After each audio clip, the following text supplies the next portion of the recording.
Honorable Ponnampalam has spoken about the, he said, so he claimed that it is racial discrimination, and that is his view. But here, Honorable Prime Minister is here. Madam, I am sorry, I am unable to speak on the very subject which is being discussed today here, because I have received very urgent information from upcountry that will bring to your notice. I am glad you are here. I don't know, but that must be a racial discrimination, but this is, I believe, kind of an apartheid. If it is not so, please tell me. And I Sabha Bera Potak. Sabha to Amkade. Wale Karatu, Sabha. Guru Amatumat Kagano. Potak Indigo.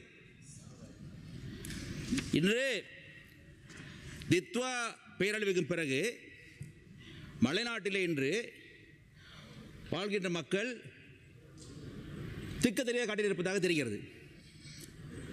அங்கே இருந்து மிகவும் சோகமான அவலக்குரல் ஒலித்துக் கொண்டிருக்கிறது.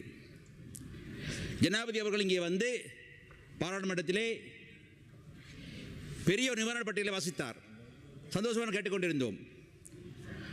அதை பாருங்கள், இந்த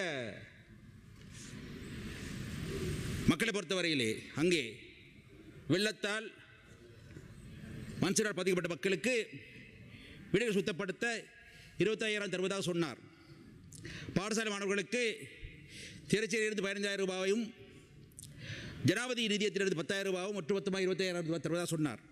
அதே போல கால்நடை வளர்ப்பாளர்கள், காய்கறி பயிர் வளர்ப்போர், சிறுகடை செய்தவர்கள் எல்லாருக்குமே நிவாரணம் வழங்குவதாக சொன்னார். காய்கறி பயிர் வளர்ப்போர் எல்லாம் நுவரெலியா மாவட்டத்திலே ஹை ஃபாரஸ்ட் போன்ற தோட்டங்கள் எல்லாம் இருந்து கொண்டிருக்கிறார்கள். அங்கே இருந்து ஒரு நாளைக்கு 5,000, 6,000, 7,000 தொன் காய்கறி சந்தைக்கு வந்து கொண்டிருந்தது. இப்பொழுது அது வருவதில்லை. நிவாரணம் வழங்கப்பட்டதாக சொன்னார். ஆனால் மலைநாட்டில் என்று பார்த்தால் 30% முதல் 40% வரை தான் நிவாரணம் வழங்கப்பட்டிருக்கிறது. பொறுப்பட கூற விரும்புகிறேன். இதை கேட்டுக்கொண்டிருக்கும் மலையக மக்கள் அதிகமாக பாதிக்கப்பட்ட மாவட்டங்களான கண்டி, நுவரெலியா, பதுளை, மாத்தளை, கேகாலைப்பாட்டு மக்கள் எவரவருக்கு இந்த நிவாரணம் சரியாக கிடைக்கவில்லையோ, தாங்கள் வஞ்சிக்கப்பட்டதாக நினைக்கிறார்களோ, அவர் அனைவருமே மனோ கணேசன் இல்லை பாராளுமன்றம் என்ற விலாசத்துக்கு கடிதம் எழுதி தகவல்களை எனக்கு அனுப்பும்படி கேட்டுக்கொள்ள விரும்புகிறேன். எனக்கு தெரியும். அடுத்து கடைசி அவசியம் என்ன? வீடு, காணி. இந்த மலையத்தை பொறுத்தவரையிலே மிகப்பெரிய பிரச்சனை, கோரிக்கை, தேவை காணி வீழ்ந்தான். பாருங்கள், இன்று ஜனாதிபதி என்ன சொன்னார்? காணி பழுதாகியிருந்தால், மண் சரிவில் காணாமல் போயிருந்தால் காணி வாங்கி தருவோம், அரசாங்கம் தர முடியாவிட்டால் 50,000 ரூபாய் தருவதாக சொன்னார். அதே போல அது காணியிலே வீடு கட்டி தருவதற்கு 50,000 ரூபாய் தருவதாக சொன்னார். 2,000 ரூபாய் 1 கோடி தருவதாக சொன்னார். சொல்லிவிட்டு ஜனாதிபதி சொந்த ஒரு பற்று காரணமாக அனுராபுரத்தில் சென்று ரீபில்டிங் ஸ்ரீலங்கா ஹவுசிங் இனிஷியேட்டிவ் ஆரம்பித்தார். மீள் கட்டுமானம் செய்யக்கூடிய இலங்கை மீள் கட்டுமானம் வீடமைப்பு திட்டத்தை ஆரம்பித்தார். அதை அவர் அங்கே அல்லாமல் கண்டியிலோ, நுவரெலியாவிலோ, பதுளையிலோ, மாத்திரையிலோ ஆரம்பித்து சந்தோஷப்பட்டிருப்பேன். பரவாயில்லை, அவர் சொந்த ஊர் பாட்டு இருக்க பரவாயில்லை. ஆனாலும் கூட அனுராபுரத்திலே அங்கே சென்று அவர் செய்யக்கூடிய அந்த செயல்பாடு ஏன் மனித முடியாது போனது கேள்வி கேட்க விரும்புகிறேன். கேட்க வேண்டும். நாங்கள் பிரஜைகள் அல்லவா, குடிமக்கள் அல்லவா, கேட்க விரும்புகிறேன். ஆகவே இந்த ஞாபகம் இருக்க வேண்டும். அதனால தான் அது ஒரு apartheid இன ஒதுக்கீடு கூற விரும்புகிறேன். இல்லாவிட சொல்லுங்கள், இல்லை என்று சொல்லுங்கள். ஏன் அனுராபுரத்திலே பொல்நரவிலே காணி தந்து வீடு கட்டுவதற்கு 50,000 ரூபாய் தர முடியும் என்றால், ஏன் அதே 50,000 ரூபாயை நுவரெலியா தர முடியாது, கண்டி தர முடியாது, மதுரை தர முடியாது, மதுரை தர முடியாது, அவர்களுடைய மலையர்கள் தர முடியாது? ஏன்? காணி இல்லை என்று சொல்கிறார்கள். காணி இருக்கிறது.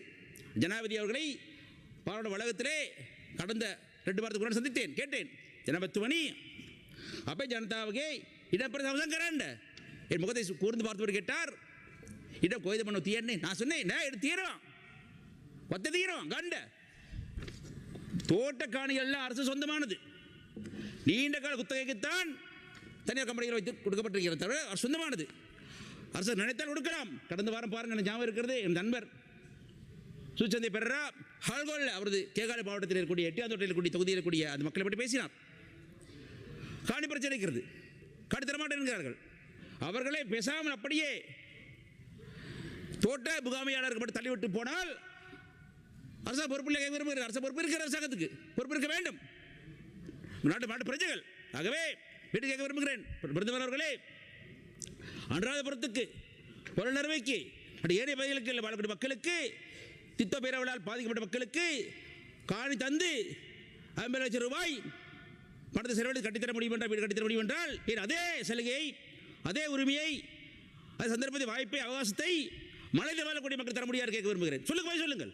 அதுதான் இன ஒதுக்கலாது, இன ஒதுக்கல் பாரபட்சம். வெக்கப்படுகிறேன், வேதனைப்படுகிறேன்.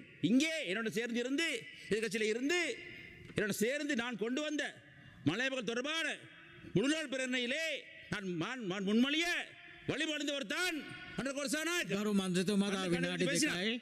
කොච්චරලා තියෙන්නේ? வினாடி 2ක් තියෙන. හරි. තියාගන්න. හරி. එතකොට சொன்னார். ஆகவே அதை பார்க்க வேண்டும். ஆகவே இந்த நிலைமையை நீங்கள் கவனித்துக் கொள்ள வேண்டும். இன்று பார்த்தால் என்ன, 10,000க்கும் மேற்பட்ட மக்கள் பின்னர் தோட்டங்களிலே இடம்பெறும் முகாம்களில் வாழ்ந்தார்கள். அது உண்மை. பழையத்திலே பாதிக்கப்பட்ட மக்கள் குழு அவர்கள் தான், வேறு யாரும் அல்ல. ஆனால் அந்த மக்களை பொறுத்தவரை இன்று அனாதரவாக இருக்கிறார்கள். அவர் காணியும் இல்லை, வீடும் இல்லை, கணக்கெடுப்பதும் இல்லை. அங்கே உள்ள பிரதேச செயலாளர்கள், கிராம சேவையாளர்கள், தோட்ட முகாமையாளர்கள் மற்றும் NBRO அதிகாரிகளாக சேர்ந்து கொண்டு அவரை விரட்டுகிறார்கள். அவர்கள் தோட்டங்களுக்கு சென்று குடியிருப்பு வாழ சொல்கிறார்கள். அந்த குடியிருப்புகள் எல்லாம் சுவர் பிளந்திருக்கிறது. குடியிருப்புகள் மேலே மலை முகடு பிளந்திருக்கிறது. மேலே குண்டுகள் இருக்கின்றன. அடுத்த வழியில் உருண்டு வரும் நிலைமை இருக்கிறது. எங்கே போவார்கள் அவர்கள்? மக்கள் அவர்களுக்கு உடனடியாக அரசாங்கம் முன்வந்து விசேடமான ஒரு பரிமுறை உருவாக்கி காணி தர வேண்டும், காணி தந்தையாக வேண்டும். காணி உரிமை தான் மலையத்தை பொறுத்தவரையிலே முதலாவது தேவை, 2வது தேவை, 3வது தேவை, அவ்வளவுதான். ஆகவே நான் மீண்டும் கேட்க விரும்புகிறேன், பிரதமர் அவர்களே, இங்கே நீங்கள் இருக்கிறீர்கள், உங்களுக்கு நன்றாக தெரியும். உங்களுக்கு நீங்கள் ஒரு சமூக செயல்பாட்டாளர். நீ பாராளுமன்றத்துக்கு முன்னாலே கூட எனக்கு உங்களை தெரியும். நானும் நீங்கள் சமூக செயல்பாட்டாளராக இருந்தோம், நன்றாக தெரியும் எனக்கு. உங்களுக்கு கேட்க விரும்புகிறேன், தயவு செய்து அனுராதபுரத்துக்கு, புலனறுவைக்கு, ஏனைய பகுதிகளுக்கு வாழ்ந்து வரும் மக்களுக்கு 50 லட்சம் ரூபாய் கொடுத்து உங்களால் வீடு கட்டி தர முடியும் என்றால், அதே உரிமையை தரமாட்டேன் எங்களுக்கு, எங்கள் மக்களுக்கு. நாங்கள் நாட்டு மக்கள் அல்லவா? ஆகவே அன்றகுமார் சாநாயக்கர் கேட்க விரும்புகிறேன், தயவு செய்து நீங்கள் வாயால் வடை சுடாதீர்கள். உங்களது அழகான வார்த்தை, இனிமையான வார்த்தை, அலங்கார வார்த்தைகளுக்கெல்லாம் முடிவு இருக்கிறது, முடிவு வந்துவிடும். ஆகவே எல்லோரையுமே சில காலம் ஏமாற்றலாம், படகாற்றம் ஏமாற்றலாம், ஆனால் எல்லோரும் எல்லா காலம் ஏமாற்ற முடியாது கூறிக்கொண்டு, தயவு செய்து ஏழை மக்களுக்கு திட்ட நிவாரணத்தை தரக்கூடிய அதே உரிமை, அவகாசத்தை, வாய்ப்பை மலை மக்கள் தந்தை ஆக வேண்டும் என்று கூறிக்கொண்டு விடைபெறுகிறேன். நன்றி. மேலதிக செய்திகளுக்காக எமது யூடியூப் தளத்தை சப்ஸ்கிரைப் செய்யுங்கள்.